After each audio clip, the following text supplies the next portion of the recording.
On Christmas Eve, many years ago, I lay quietly in my bed.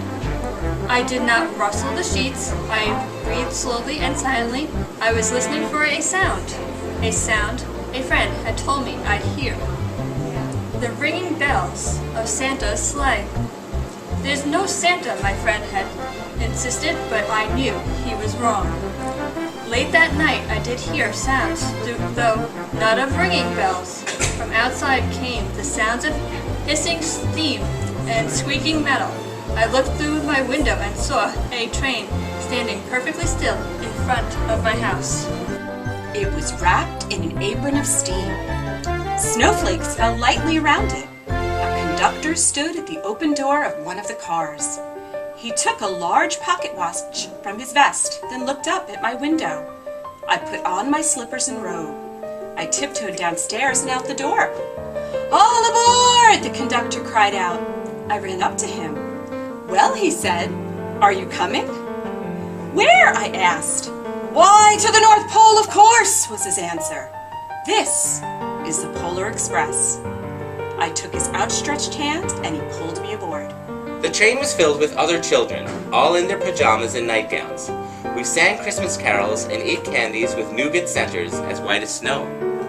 We drank hot cocoa as thick and rich as melted chocolate bars.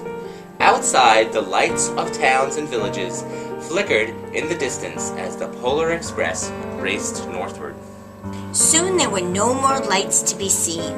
We traveled through cold, dark forests where lean wolves roamed and white-tailed rabbits hid from our train as it thundered through the quiet wilderness. We climbed mountains so high it seemed as if we would scrape the moon, but the Polar Express never slowed down. Faster and faster we ran along, rolling over peaks and through valleys like a car on a roller coaster. The mountains turned into hills, the hills to snow-covered plains. We crossed a barren desert of ice, the Great Polar Ice Cap. Lights appeared in the distance. They looked like the lights of a strange ocean liner sailing on a frozen sea. "There," said the conductor, "is the North Pole." The North Pole, it was a huge city standing alone at the top of the world, filled with factories where every Christmas toy was made. At first, we saw no elves. They are gathering at the center of the city, the conductor told us. That is where Santa will give the first gift of Christmas. "Who receives the first gift?" we all asked. The conductor answered, "He will choose one of you." "Look," shouted one of the children, "the elves!" Outside we saw hundreds of elves. As our train drew closer to the center of the North Pole, we slowed to a crawl, so crowded were the streets with Santa's helpers. When the Polar Express could go no farther, we stopped and the conductor led us outside. We pressed through the crowd to the edge of a large open circle. In front of us stood Santa's sleigh. The reindeer were excited. They pranced and paced, ringing the silver sleigh bells that hung from their harnesses. It was a magical sound, like nothing I'd ever heard.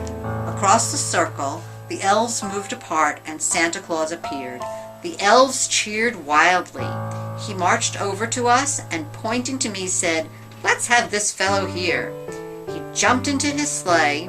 The conductor handed me up. I sat on Santa's knee and he asked, "Now what would you like for Christmas?" I knew that I could have any gift I could imagine, but the thing I wanted most for Christmas was not inside Santa's giant bag. What I wanted more than anything was one silver bell from Santa's sleigh. When I asked, Santa smiled. Then he gave me a hug and told an elf to cut a bell from a reindeer's harness. The elf tossed it up to Santa. He stood, holding the bell high above him, and called out, "The first gift of Christmas." A clock struck midnight as the elves roared their approval. Santa handed the bell to me, and I put it in my bathrobe pocket. The conductor held me down from the sleigh. Santa shouted out the reindeers' names and cracked his whip. His team charged forward and climbed into the air. Santa circled once above us, then disappeared in the cold, dark polar sky. As soon as we were back inside the Polar Express, the other children asked to see the bell. I reached into my pocket, but the only thing I felt was a hole. I had lost the silver bell from Santa Claus's sled. "Let's hurry outside and look for it," one of the children said. But the train gave a sudden lurch, and we started moving. We were on our way home. It broke my heart to lose the bell. When the train reached my house, I sadly left the other children. I stood at my doorway and waved goodbye. The conductor said something from the moving train, but I couldn't hear him. "What?" I yelled out. He cupped his hands around his mouth. "Merry Christmas," he shouted. Polar Express let out a loud blast from its whistle and sped away. On Christmas morning, my little sisters Sarah and I opened our presents. When it looked as if everything had been unwrapped, Sarah found one last small box behind the tree. It had my name on it. Inside was the silver bell. There was a note. "Found this on the seat of my sleigh. Fix that hole in your pocket. Signed, Mr. C." I shook the bell. It made the most beautiful sound my sister and I had ever heard.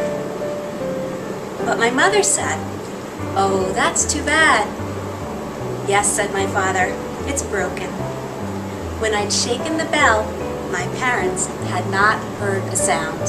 At one time, most of my friends could hear the bell, but as years passed, it fell silent for all of them. Even Sarah found one Christmas that she could no longer hear its sweet sound. Though I've grown old, the bell still rings for me, as it does for all who truly believe. Happy holidays from the Elwood Public Library. Happy holidays!